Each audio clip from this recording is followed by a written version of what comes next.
So guys, maglalaro tayo ng granny. So yan, totoong granny to. Binili ko sa store, Play Store. Ay, bakit binili? In order, ay hindi. Dinownload. Meron rin to sa Happy Mood eh. Practice and continue. My God, kinakabahan ako. Tignan nyo. Ayan, nanonood kami kasi sa TV. Kinakabahan ako.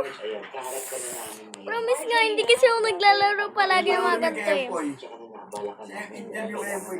Yan na siya. Yan na siya. Yan na siya. Yan na siya. Yan na siya.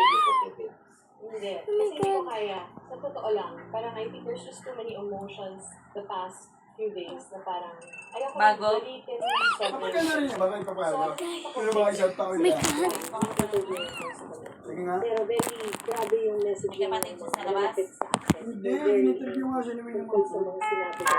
And I see bits and pieces and I remember. And as much as I can, sinatry kong maging accurate ang mga sagot ko. I want to answer Nakabahan ako. Okay. Ayoko maglaro nito. Ay, ang kasal ng inyong as a Gantong ano ba naman sa 11:43 PM ngayon. Ng gabi. Tapos maglalaro kang ganito.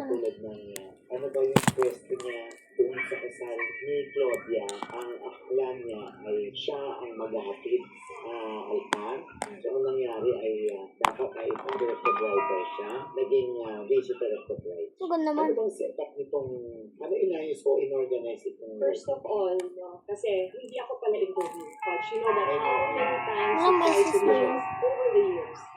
I tried to really, as much as possible, not share. Kahit minsan alam kong I have the power already to correct things. I try not to interview kasi palinkera style na yan. Pero itong latest na nangyari, it's just too much. No? Itong kasal na to, I don't want to dwell, and if you will respect that, on the wedding too much.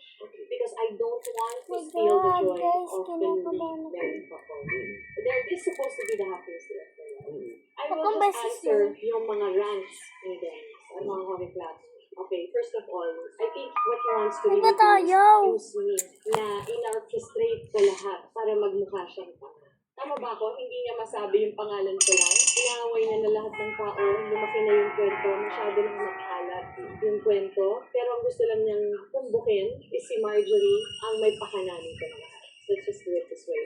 And Dennis and my other children have been estranged Tama ba for ako? many years. Kasi nakikita ko ganun yung una eh. Huwag na tayo magtutugat. Okay, nakaka-estranged. Because for the past 10 years, wala nang ginawa si Dennis kundi magpa-interview na magpa-interview. Iiyak siya, magpapaawa siya, and make it seem like he really misses the children. And I believe he does miss the children. But the point here is, napapahiya niya. Nasasaktan Ilang beses sila. na talagang nakabato, guys. And he may make it seem like hindi niya sinisiraan, pero nababash ang mga anak ko tuwing nagpapa-interview siya.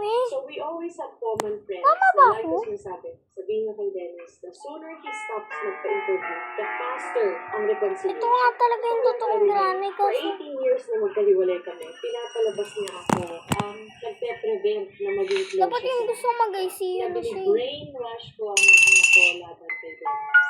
Hindi totoo yan. Before we go to the kasal, ano ang backstory, no? Wala nang bata pa mga anak ko. ba? Bago kami Ganun ba hiwalay, talaga, 18 guys? years ago, so imagine ko ang mga edad ng mga anak ko noon. Tuwing hinihiram niya ang mga anak ko para sa kaalaman ng lahat ng tao, Wait. goddess ng witness. Ako ang Susunod na lang guys ah.